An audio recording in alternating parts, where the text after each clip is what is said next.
আমি নুরুন্নেসা মিলি। আমি একটি কবিতা আবৃত্তি করব, জয় গোস্বামীর প্রাক্তন কবিতা।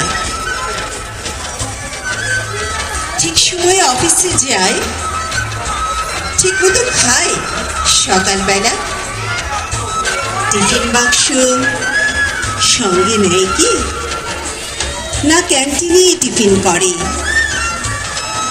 জামা কাপড় কে কেচে দেয়, চা করে কি আগের মতো।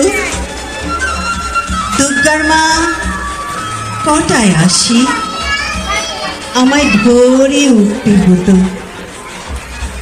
সেই 7টা পরে এখন প্যাটপেটে সেই নীল রঙটা। নিজে তো সব ওই পছন্দ, আমি অনেক দিয়েছিলাম। কোন রাস্তায় বাড়ি ফিরে, দোকান ঘরে বাপাস দিয়ে শিব মন্দির জানালা থেকে দেখতে পেতাম রিক্সা থামি। অফিস থেকে বাড়ি আসি নাকি সোজা আড্ডাতে যাই। তাসের বন্ধু ছাইপাশেরও বন্ধুরা সব আসে এখন। টেবিল ঢাকা মেঝের ওপর সমস্ত ঘর ছাই ছড়ানো। গিলাস গড়াই, বোতল গড়াই, টলতে টলতে শুতে যাচ্ছে। বোতল ভেঙে পায়ে ঢুকলে আবার রক্তারক্তি। তখন তো আর হুঁশ থাকে না, রাত বিরেতে কে আর দেখবে। কেন, ওই যে সেই মেয়েটা যার সঙ্গে ঘুরত তখন।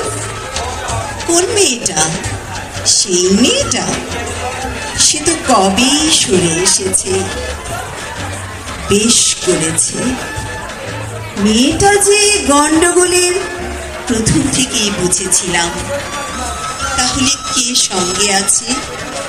দাদা বৌদি, মা ভাই বোন, তিনগুলো তো কেউ ছিল না। একেবারে একলা এখন।